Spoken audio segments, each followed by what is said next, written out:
Time spend করলেন, তারপরে স্ত্রী বলছে আমার এই মাসে দেখা দেয়নি গো। হ্যাঁ, সে কিন্তু আমাদের একটা দুটো মেয়ে তো আছে, জানি না সে ব্যাপার। ডাক্তারের কাছে গেছে, ডাক্তারকে বলছে ডাক্তারবাবু ভালো আছে? হ্যাঁ চিনে ফেলেছি, তোমার আগে বাচ্চা আমার হাতি হয়েছে বলে। হ্যাঁ, আমার বইয়ের হঠাৎ এরকম ব্যাপার, একটু দেখুন তো। হাতটা দেখলো, দেখার পরে বলছে মোবারক লো তুম ফির সে বাপ বাননে वाले। বলছি কি করে হলো? কত টাকা কি করে হলো জানেন? ওয়াইফাই ডাউনলোড করেছে তো। বিয়ে করা বইয়ের পাশে তুই শুয়েছিলি, বিয়ের মোহর দিয়া বউ, বরযাত্রী নিয়ে যে বিয়ে করে এনেছিস, ফের অলিমা করে খাইয়েছিস। কি করে হয় জানিস? তুই তো বিয়ে করেছিলি, জানো আগের গুলো কি করে হলো? মেয়ে তো আমার আছে, আগে মেয়ে আছে বলে আর লোড হবে না, কে বলেছে? আল্লাহ দিয়েছেন ফের। তোমাকে আল্লাহ তোমার স্ট্রিট দিয়েছে আপনার 512 জিবি, 512 এমবি, 1 জিবি, 2 জিবি দিয়েছে। যে ফ্যামিলির মেয়েদের বেশি বেশি বাচ্চা হয় সেই ফ্যামিলিতে বিয়ে করো। এই বিজেপি শুনলে রেগে ফায়ার হয়ে যাবে।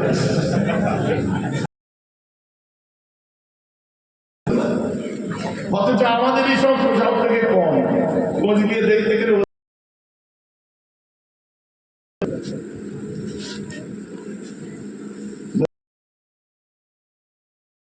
এখন 4-5 होना चाहिए। দেখুন না, খাত পঞ্চায়েত যারা চালায় গিয়ে দেখুন, যাদের বাড়িতে 7টা ছেলে আছে, 7টা লাঠি আছে, আমাদের ঘাড়ে তুলে দেয় যে আমাদের কথা বলছে এই দুঃখ রাখার জায়গা নেই। ভাই এখন লেগেছে ওয়াকফ বিল আলোচনা করছিলাম, 26 তারিখে আলহামদুলিল্লাহ আল্লাহ আলোচনা হবে। বুঝতে পারছেন? ওখানে ঈদগাটায় বসে আছেন, এটা যদি ওয়াকফ করা থাকে দেখুন, আর যদি না করা থাকে টেম্পোরারি রিজেক্টেড বলে লাল কালি মারা আছে দেখবেন। বাংলার বইতে ঢুকে যান, ঢুকে যেয়ে দেখুন টেম্পোরারি রিজেক্টেড বলে লাল কালি মারা আছে। আজকে দেখুন এক্ষুনি দেখুন, এটা ইমানি দায়িত্ব আমাদের সামনে এসে পড়েছে, বড় দায়িত্ব।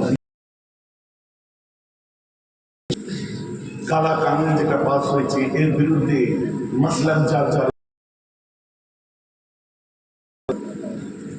বুঝতে পারছেন কি পারছেন? পার্সিয়ালিটি কমগুজুর করলে হবে না, এটা হচ্ছে ইমানি দায়িত্ব। তাহলে যখন ময়দানে এসেছে ওয়াকফ সম্পর্কে 80% মুসলমান জানেই না ওয়াকফটা কি।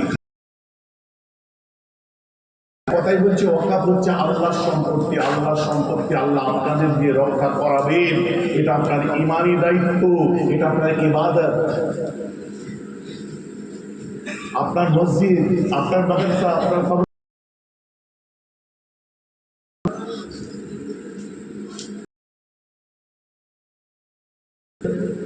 তখন এসে বোর্ড বেড়ে দিয়ে চলে গেল যে এই কবর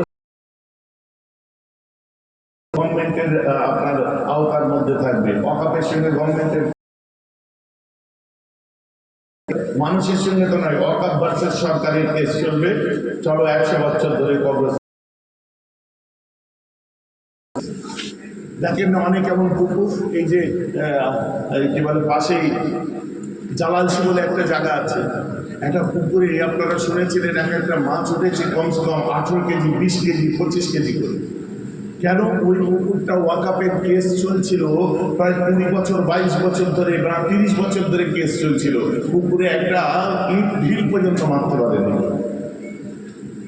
যখন মাছ তুলেছে তো বিশাল বিশাল একটু মাছ এত বড় বড় হয়ে গেছে। হ্যাঁ জ্বালাচ্ছে বস্তু কোথায়? হ্যাঁ বুঝতে জ্বালাচ্ছে। হ্যাঁ 10 নম্বর নেমে যেতে হবে। ঠিক, এটাও জ্বালাচ্ছে, ওটা খাস জ্বালাচ্ছে ওই ইয়েদের।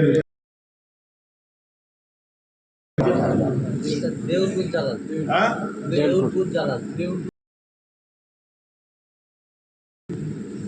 যাই হোক,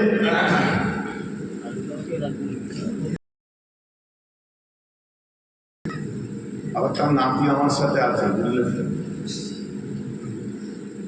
যে বলেন কি বললে, ওর আবার নাতি আমার সাথে আছে, বুঝতে পেরেছেন? জমিদার ছিল ওরা। এখনকার হাঁটাটা জমিদারদের মতো আছে, বাকি দালান ফালান সব আছে। না ভালো ছিল। চলেন, আমি যেটা বলছিলাম একটুখানি বলে দিই। সেটি ইমানি কর্তব্য, দায়িত্ব আপনারা পালন করবেন, বলুন আলহামদুলিল্লাহ ইনশাআল্লাহ। যাক, বাকিটা আপনারা বুঝে নেবেন, আমি এটা নিয়ে আর বেশি আলোচনা আজ করছি না। যেটা করছিলাম ফিমেল ফিটিসাইড, হঠাৎ ডাক্তার যখন বললো এমন ব্যাপার, ডাক্তার বললো যে মাস 3 পরে এসে 3 মাস পরে গেছে, সোনোগ্রাফি করে দিচ্ছে, বলছে হ্যাঁ বাচ্চার হার্ট সাউন্ড এসে গেছে, বাচ্চার অঙ্গ প্রত্যঙ্গ তৈরি হয়ে গেছে, ঠিক আছে, কোনো অসুবিধা নেই, গুড। যে ডাক্তার ছেলে সরকারি হসপিটাল চাকরিটা খাবে আমার না, বলছিলাম আগে তোমার একটা দুটো মেয়ে আছে, কি করা যায়, ভেবে চিনতে দেখলে হতো নি, আমরা গরিব মানুষ, তখন মনে ছিল গরিব মানুষ। আল্লাহ তোমার মেয়ে যখন দুনিয়ায় পাঠায়, তোমাকে ওই সময় তোমার স্ত্রীর বুকেতে 2.5 বছরের খাদ্য রেশন বেঁধে আল্লাহ পাঠিয়েছে, মুখে বুক, আপনার পেটে আড় নেই, মুখে দাঁত নেই, তোমার মা তোমার স্ত্রী বুকের দুধ খেয়ে তো 2.5 বছর কাটিয়ে দিল। যে আল্লাহ একটা তার শিশু বাচ্চা মেয়ের রেশন সমেত দুনিয়ায় পাঠাতে পারে, একটা বাচ্চাকে রেশন সমেত পাঠাতে পারে, সেই আল্লাহ তার বিয়ের বন্দোবস্ত করে দিতে পারে না, তুমি আল্লাহর উপর ভরসাই করে দিবে। দেখি আমার কথা বুঝতে পারছেন? কোন বাড়ির মেয়েটার বিয়ে শাদী হতে বাকি আছে, ঠিক যে কোনো না কোনো ভাবে পাড়া প্রতিবেশী মিলে, সবাই মিলে, আত্মীয় স্বজন মিলে আল্লাহ উদ্ধার করিয়েছে কি করেন? যেটা উদ্ধার হয়নি, একটু মহব্বত হয়ে গেছে, যে কোনো উদ্ধার হয়েছে কি হয়? বুঝতে পারছেন? 2-3 মাস 4 মাস মেনে লাইনে, ঘরের কেবে লাইনে, তারপর ঘরের মেয়ে কোথায় আর যাবে, ফের বলে চলেই আই মা, আর কি হবে, যেমন করে উদ্ধার করতে আসছেন কেন, বুঝতে পারছেন? দেখি বাবা কারণে পালাচ্ছে 9 বছর যুবক গিয়ে খাওয়া বলে ভাইজান যখন বলেছে চান্স নেই। বিয়ের ইসলামিক নিয়ম কি শোনো। বিয়ের ইসলামিক নিয়ম হচ্ছে, যে মেয়ে তোমার পছন্দ হবে, শরীয়তের নিয়ম হচ্ছে সোজা যে তার বাপের কাছে তুমি প্রস্তাব দাও। ধরো চাচা হেঁটে যাচ্ছে, মেয়েটা ক্লাস 12 পাস করে কলেজে উঠেছে, মেয়েটা তোমার খুব পছন্দ, চাচাকে দেখতে পেয়েছো, সানঘাটে ঘুরছে, বাইক দাঁড় করিয়ে ফেলেন, চাচা আসসালামু আলাইকুম। ওয়ালাইকুম সালাম। আপনার মেয়েটা কলেজে পড়ে না, মাঝে বিয়ে হয়েছে, আমি বিয়ে করবো, এটা হচ্ছে শরীয়তের নিয়ম, কিন্তু চাচার জুতো খুলে তো মাঝে আম্মা ফাতে ফাতে ভাইজান আমার কোথায় রাগ করবে না, রাগ করছেন? এখন যদি এই কথা কেউ কারো মেয়ের বাপকে যে বলে, তোর বাড়িতে গার্জেন নেই, চাচা শরীয়তের নিয়ম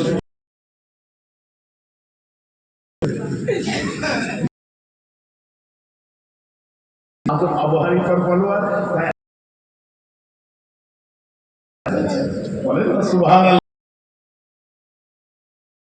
বললাম না কারণ সামনে কাজ আছে। আমার কথা বুঝতে পারছি। এখন মহব্বতের এমন মুসলমান কি এখানে হবে না, অমুক জায়গায় চলে এসো, ওখানে কথা বলে নেবো, সোমবার সকাল সকাল চলে এসো। ডাক্তার দেখছে পেয়েছে একটা মানুষ, ডাক্তার ছেলে না,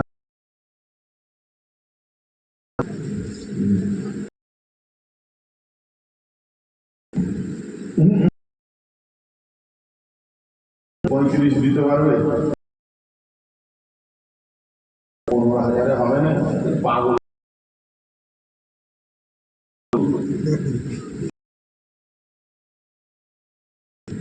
বলছে 1,000 টাকা কম দেন, 25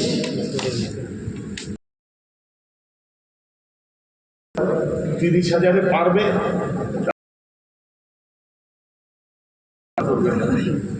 করেই না।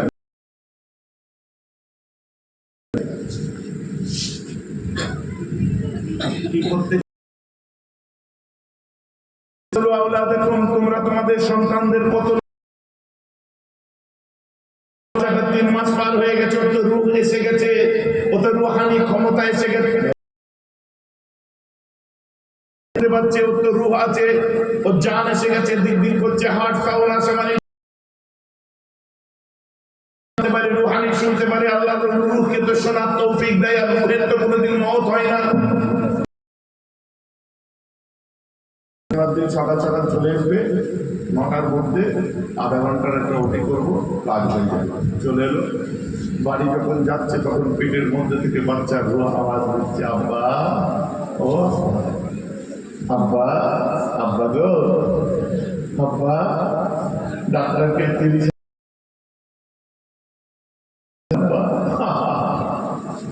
বলছে ডাক্তার তখন ফেটে যাবে। বাচ্চার আওয়াজটা খোদার কসম বলছি, যদি আল্লাহ আপনার রুহানি ক্ষমতা দেয়, আপনি যদি শুনতে পেতেন, আপনার কলিজাটা ফেটে যেত। আব্বা বলতে টাকা ফেরত নিয়ে এলাম, আব্বা তুমি আমার জান, তুমি আমার আব্বা। যতদিন শনিবার না আসছে, বাচ্চার রুহের সঙ্গে তোমার লড়াই চলছে, আর বাচ্চার রুহ বারবার চিৎকার করে পেটের মধ্যে বলছে, আব্বা গো ফিরিয়ে নাও, আব্বা গো ফিরিয়ে নাও, টাকা ফিরিয়ে নাও, আমি দুনিয়া দেখতে চাই, আল্লাহর জমিনে সেজদা দিতে চাই, আব্বা বড় হয়ে তোমার হুজুর বানিয়ে এনে দিতে চাই, আব্বা গো আমাকে জানে মেরে দিও না, আব্বা আমাকে মার্ডার করার কেন সুপারি দিলে, কেন টাকা দিলে, আব্বা। শনিবার দিন চলে এলো, আব্বা গো এখনো টাইম আছে, আমি যদি দুনিয়ায় থাকতাম তোমার পা দুটো জড়িয়ে ধরতাম, আব্বা, আব্বা আমাকে জানে মেরে দিও না। ডাক্তার নার্সকে বলছেন ইনস্ট্রুমেন্ট রেডি? Yes sir.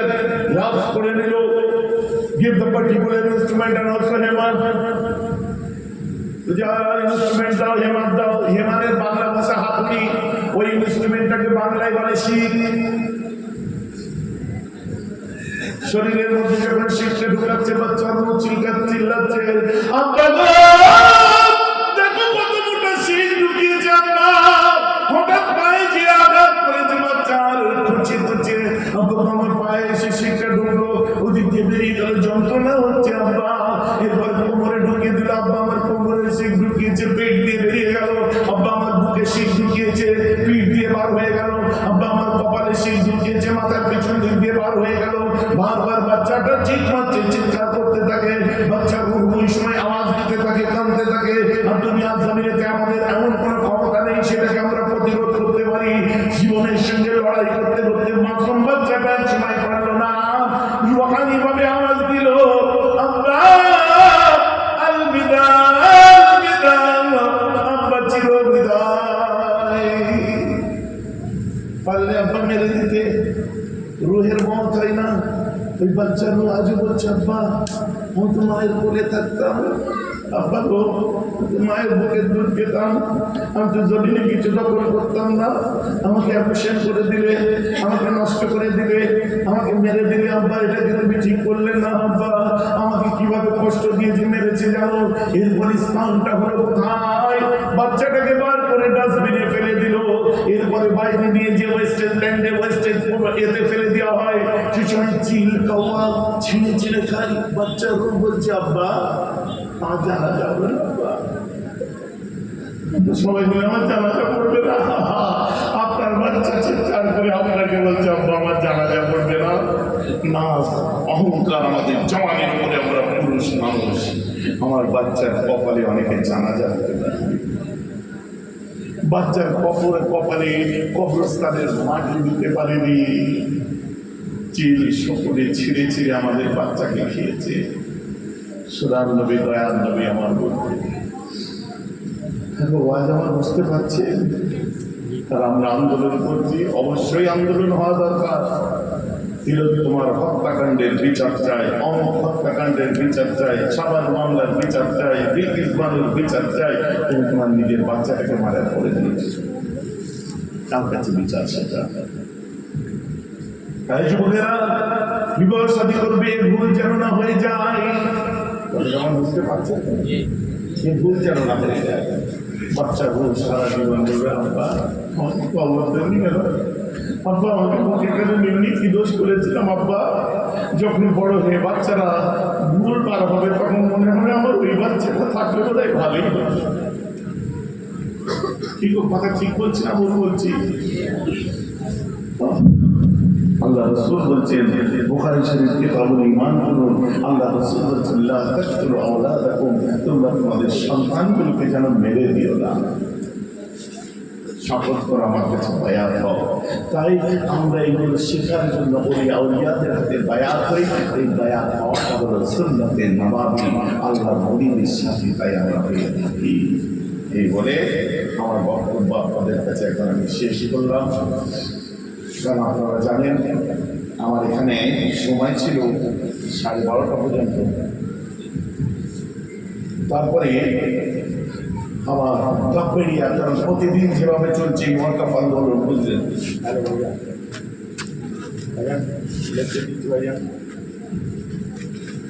ঠিক আছে,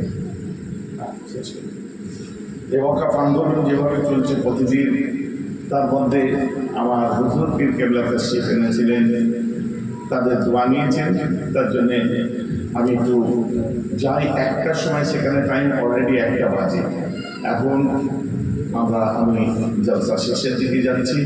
আমার রাসূলের সালাম মাশাআল্লাহ আপনারা পড়েছেন, আবার পড়ব। একটু বিসমিল্লাহ শরীফ, ফাতিহা শরীফ, ইখলাস শরীফ, দরুদ শরীফ পড়ে দিন, সওয়াবের পানি হবে। 11 থেকে আমার 12:30 পর্যন্ত থাকার কথা, তো হুজুর কেবলা বলছিলেন, তার জন্যে 12:30টার জায়গায় 1টা পর্যন্ত এখানে হলো। এখন ওখানে হয়তো আমার যেতে কতক্ষণ লাগবে? দাব বেরিয়ে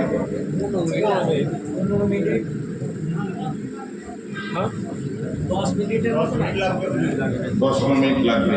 তো আপনারা ঘাবড়াবেন না, দেখতে দেখতে আপনাদের আলোচনা কতক্ষণ হয়েছে জানেন? 1 ঘন্টা 20 মিনিট আলোচনা করে ফেলেছি, 1.5 ঘন্টা ছুঁই হয়ে গেছে। বুঝতে পারছেন তো? কোথা দিয়ে সময় গেল বোঝা গেল।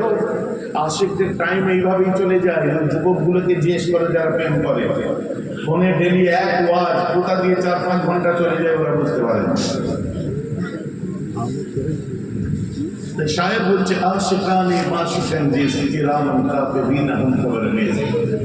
প্রকৃত আশিক আল্লাহর পাগল, রাসূলের পাগল, যখন সে আলোচনা শুনে তখন সময় কোথা দিয়ে যায় দুনিয়াতে দূরের কথা, কিরামান কাতিবিনা হুম খবর নেই, তাদের ফেরেশতাও বুঝতে পারে না কোথা দিয়ে টাইম পাস হয়ে যায়। বলুন সুবহানাল্লাহ। দুনিয়া ধরবে কোথা থেকে। চলুন বিসমিল্লাহ শরীফ, একটু ফাতিহা শরীফ, ইখলাস শরীফ, দরুদ শরীফ পড়ুন, ইসালে সওয়াব হবে। আমাদের কাছে কি করেছে তারপর জর্দা করলাম, দিয়ে চলে আসে জর্দা খাওয়া। কি জর্দা? 120।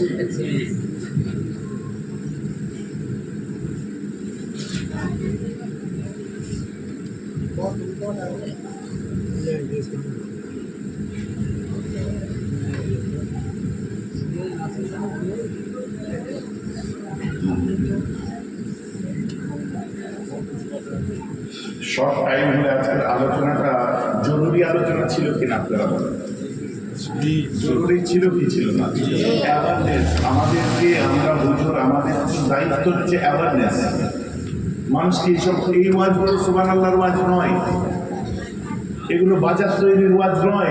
কিন্তু এই ওয়াজগুলো যদি আমরা না করি, কিয়ামতের দিনে আল্লাহ বলবে, বেরা তোকে আমি মুকাররির হিসাবে কবুল করেছিলাম, আর তুই সমাজের বুকে এইসব কথাগুলো বলিসনি। সমাজে এতগুলো ঘটনা ঘটছে, খালি নামাজ রোজার কথা বলি, কাটিয়ে দিলি। তাই জন্য একটুখানি বললাম, আপনারা রাগ করবেন না।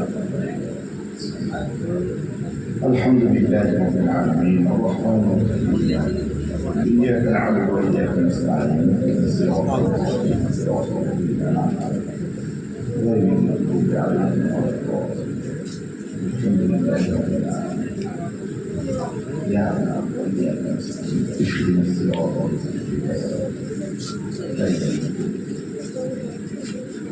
الحمد لله رب العالمين الرحمن الرحيم إياك نعبد وإياك نستعين اهدنا الصراط المستقيم صراط الذين أنعمت عليهم غير المغضوب عليهم ولا الضالين. بسم الله الرحمن الرحيم. قل هو الله أحد الله الصمد لم يلد ولم يولد ولم يكن له كفوا أحد بسم الله الرحمن الرحيم قل هو الله أحد الله الصمد لم يلد ولم يولد ولم يكن له كفوا أحد بسم الله الرحمن الرحيم قل هو الله أحد الله الصمد لم يلد ولم يولد ولم يكن له كفوا أحد بسم الله الرحمن الرحيم قل هو الله أحد الله الصمد لم يلد ولم يولد ولم يكن له كفوا أحد بسم الله الرحمن الرحيم قل هو الله أحد الله الصمد لم يلد ولم يولد ولم يكن له كفوا أحد بسم الله الرحمن الرحيم اللهم صل على محمد وعلى آل محمد كما صليت على إبراهيم وعلى آل إبراهيم إنك حميد مجيد اللهم بارك على محمد وعلى آل محمد كما باركت على إبراهيم وعلى آل إبراهيم إنك حميد مجيد اللهم صل على محمد النبي الأمي وآله وسلم اللهم صل على سيدنا نبينا شفيعنا وحبيبنا ومولانا محمد وعلى آله وصحبه وبارك وسلم اللهم صل على مولانا محمد وعلى آل سيدنا مولانا محمد صلى الله على محمد صلى الله عليه وسلم صلى الله على محمد صلى الله عليه وسلم اللهم صل على سيدنا نبينا شفيعنا وحبيبنا ومولانا محمد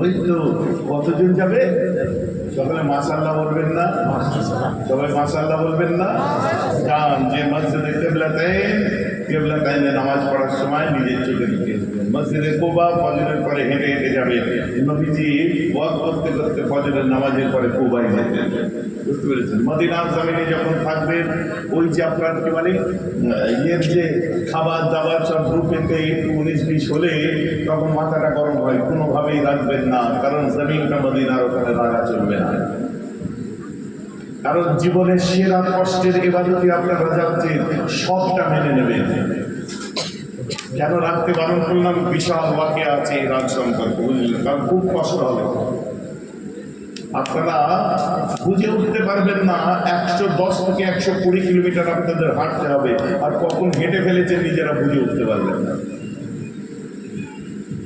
কথাটা বুঝতে পারছেন একবার আমার সঙ্গে মিলিয়ে নেবেন আমার মোবাইলে স্টেপ করা থাকতো তো তাতে দেখা যাচ্ছে মক্কা শরীফে 67 কিলোমিটার মদিনা শরীফে ওই রকম 48 না এরকম কত কিলোমিটার তো এইরকম 110-20 কিলোমিটার হাঁটা হয়ে যাবে আপনারা বুঝে উঠতে পারবেন না এটা আপনার এমন একটা রহমত বুঝেছেন আল্লাহ সবাইকে তৌফিক দিক সকলে বলুন আমিন আরে একবার যান ওই যেসব বলতো না হুজুর ওখানে যাওয়ার পরে না আমার স্পিড এসে গেছিল আমি মনে মনে হাসতাম উড়ে যাওয়ার ওখানে স্পিড এসে গেছিল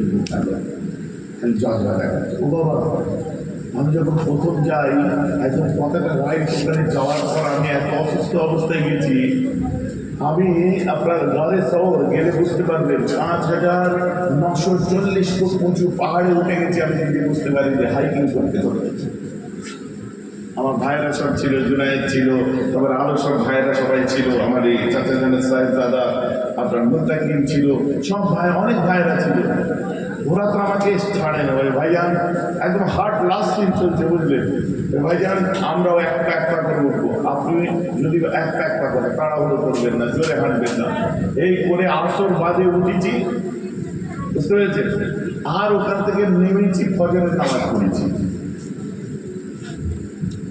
5940 ফুট উঁচু যান সবাই বলে 3 ঘন্টা উঠতে 3 ঘন্টা নাম 3 ঘন্টা উঠতে 3 ঘন্টা নামতে লাগে মানে 6 ঘন্টা তো হয়েই গেল আমার কতক্ষণ লাগবে বুঝতে পারছেন বাবা উঠার পরে আবার আমি 2 দিন দেখতে গেছি সত্যি উঠেছিলাম তো ড্রাইভারকে খালি বলেছি চল দিয়ে যে মোবাইলে লাইট জ্বালিয়ে উপরে দেখা যায় কারণ আমি যখন নামছিলাম তখন মনে হচ্ছিল নিচুটা কত দূর মোবাইলে লাইট জ্বালাতো ওইটা দেখেও শান্তি পাওয়া যায় যান ঘুরে আসেন আল্লাহ নিয়ে যান যত আমার ভাইরা আছে প্রত্যেককে নিয়ে যান সকলে বলুন আমি আমার রসুলের সোনার জালিটা দেখে দিলটা ঠান্ডা করে দেয় আমার সাকলেন মানে আমার ছেলে বুঝলেন তো জুমার নামাজ মাগরিবের নামাজের পর রিয়াজুল জান্নাতে ঢুকেছি ঢোকার পর আমাকে বললো আপু আপনি এখানে নামাজ পড়েন একটা সেফ জায়গায় আমাকে আগলে রাখবে যাবো এক্ষুনি তো 8 ঘন্টা হয়ে যাবে যে আপনি নামাজ পড়েন ইনশাআল্লাহ আমরা ঈশার সময় বেরোবো আমি পাবো না এক্ষুনি বার করে দেবে হাত ও বাবা, আমরা নামাজ পড়ছি, আরো একদল ঢুকে পড়েছে, বেরিয়েছি দেখি ইশারা জানাচ্ছে। এটা নিয়তের উপর ব্যাপার। তারপরে আল্লাহ যেন কতবার কিভাবে সুযোগ করে দিলে সব চেনাশোনা যারা ওখানে কাজ করে, বারবার রিয়াজুল জান্নাতে ঢুকেছি। ইউসুফ অ্যাপ বা এইভাবে বারবার আমি রিয়াজুল জান্নাতে ঢুকেছি। সাকলাইন আমাকে বলছে, আব্বু কি আল্লাহ জাহান্নাম থেকে তুলে জান্নাতে দেবেন? কোন জায়গায় আপনি কি পড়েছেন? আমি তো পড়িনি যে আল্লাহ জান্নাত থেকে জাহান্নামে দেবে। না বই আমি পড়িনি। বলো বাস ঠিক আছে। আর আমার ছেলের সঙ্গে যারা মিশেছেন জানেন, ও অতটুকুই কথা বলে। আর ওই অতটুকু কথা আয়ানেরা সব যাই কি করে, ওই অতটুকু কথার মধ্যে অনেক কিছু লিখে, ওই ব্যাস খালি বলো ব্যাস ঠিক আছে। আমি চিন্তা করে দেখলাম ও হঠাৎ এই কথা কেন বললো। সত্যি তো দুনিয়ার জমিনে রিয়াজুল জান্নাতে ঢুকেছি, কি আমাদের দিনে বলতে পারবো আল্লাহ আপনি জাহান্নাম থেকে জান্নাতে দেবেন। আর আমি নবী রিয়াজুল জান্নাতে ঢুকেছিলাম, দুনিয়ার বুকে একমাত্র জান্নাত, আপনি এখান থেকে নিশ্চয়ই কোনোদিন আর জাহান্নামে দেবেন না। বলুন সুবহানাল্লাহ। সাকলান অতটুকু বলে চুপ করে গেছে যে বাস কথা শেষ। যাবো আপনি কোনো জায়গায় পড়েছেন? না আমি পড়িনি। বাস অনেক তাৎপর্যপূর্ণ জায়গা, অনেক কিছু ওখানে যাবেন, বুঝতে পারবেন। যাই হোক, এখন আর কিছু বাকি রইলে এখন দোয়া হবে, তাই তো নাকি?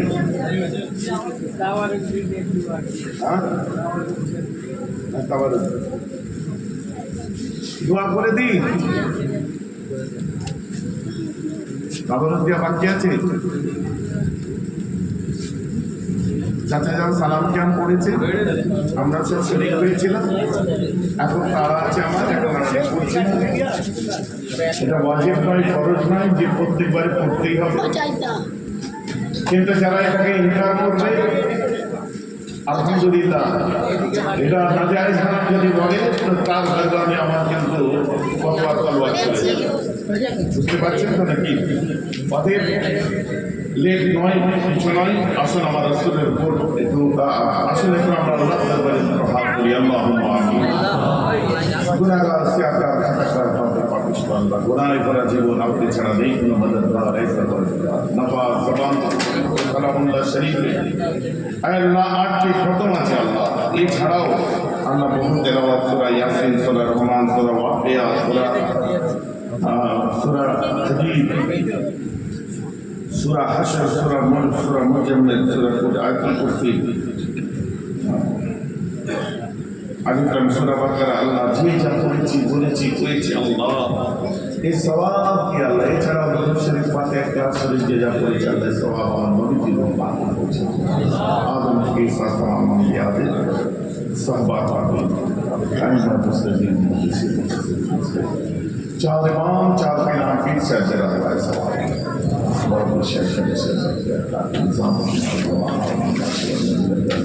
आपकी सीरा शख्सियत से करते हुए हुजूर से लड़वाई सवाल पहला खास पुलिस सवाल আমাদের মুজাদ্দিদ জামান দাদা হুজুর 5 হুজুর ঘরে দিলার জন্য শুয়ে আছে আল্লাহ হাফেজ সাহেব রহমাতুল্লাহ জামালউদ্দিন সিদ্দিকী যত এলাকার মধ্যে আউলিয়া গৌস হুজুর শুয়ে আছে আল্লাহ থেকে রাখে আল্লাহ খাস করে আমরা যারা হাজির হয়েছি আমাদের সাথে বিশেষ করে আমার আব্বা চাচারা চলে গেছে, আমার 5 পিতা, সাথে সাথে আমাদের মা বাবা সাহেব কি সাথে কবরস্থানে আরাম করছে আল্লাহ তাদের রূপাতে সওয়াব প্রত্যেকের কবরকে রিয়াজুল জান্নাত অন্ধকার কবরে নূরে আলো দ্বারা আলোকিত করে। আল্লাহ খাস আমাদের আব্বা আম্মা যারা হায়াতে আছেন, আমার বড় চাচি আম্মা বড় অসুস্থ, আল্লাহ আমার আম্মা আল্লাহ এইভাবে আমাদের প্রত্যেকের মা বাপ কমিটির ছেলেরা হাত তুলেছে, মা বোনেরা আমাদের মা বাপ আত্মীয় স্বজন প্রিয় জনগুলোকে আল্লাহ আপনি সুস্থ রাখবেন, সেই সালামত বাচ্চা কাচ্চা ছেলে মেয়েগুলোকে আমাদের আল্লাহ আপনি সফা করলেন করবেন। আল্লাহ আমার ভাইরা যারা কাজ কারবার করে আল্লাহ হালাল মালে বরকত দেবেন আল্লাহ। আল্লাহ আমার যেসব ভাইরা ঋণগ্রস্ত ঋণ থেকে উদ্ধার করবেন আল্লাহ। আল্লাহ যারা পড়াশোনা করছে আল্লাহ ঋণে বরকত দেবেন আল্লাহ। আল্লাহ আমাদের সকলকে আপনি হেফাজত করবেন আল্লাহ। যে কালা কানুন এসেছে আল্লাহ এই থেকে আমাদের রেহাই দেবেন আল্লাহ, এটা বাতিল করাবেন আল্লাহ। আল্লাহ খাওয়া আল্লাহ বরকত কঠিন সময় দাজ্জাল কাযযাবের ফিতনা ফাসাদ থেকে আমাদের ঈমান ইসলাম হেফাজত করে দাও। আল্লাহ तमाम দুনিয়ার আমার যত ভাই আছে আল্লাহ প্রত্যেককে হেফাজত করে দাও। এই মাহফিলকে কবুল করে নিন। এই মাহফিল ওসিলা করে গ্রাম থেকে বালা মুসিবতগুলোকে দূর দূর করে দিন আল্লাহ। আমার আল্লাহ মা-বোনগুলো হাত তুলেছে আল্লাহ, সংসারে যাদের অশান্তি শান্তি দান করুন আল্লাহ। আল্লাহ যাদের নেই আল্লাহ দান করুন আল্লাহ। আল্লাহ গো আপনি আমাদের কবুল করে নিন আল্লাহ। খাস করে আমরা যারা হাত তুলেছি আল্লাহ, আমাদের নামাজি মুত্তাকি পরিষ্কার দিলদার আল্লাহ ওয়াদা করে নিন আল্লাহ। মা বোনগুলোকে আল্লাহ ওয়ালি করে দিন আল্লাহ। জিদারে চার মুখ দেখতে ওয়াসাল্লাল্লাহু মুহাম্মদ ওয়া আলিহি ওয়াসাল্লাম সালাম দিয়ে আসসালামু আলাইকুম। আপনারা আজকে মুসাফা করবেন না, আমার সময় একদম খুব কম হাতে, আপনারা দোয়া করেন। আমি আরেকবার সালাম দিয়ে আসসালামু আলাইকুম।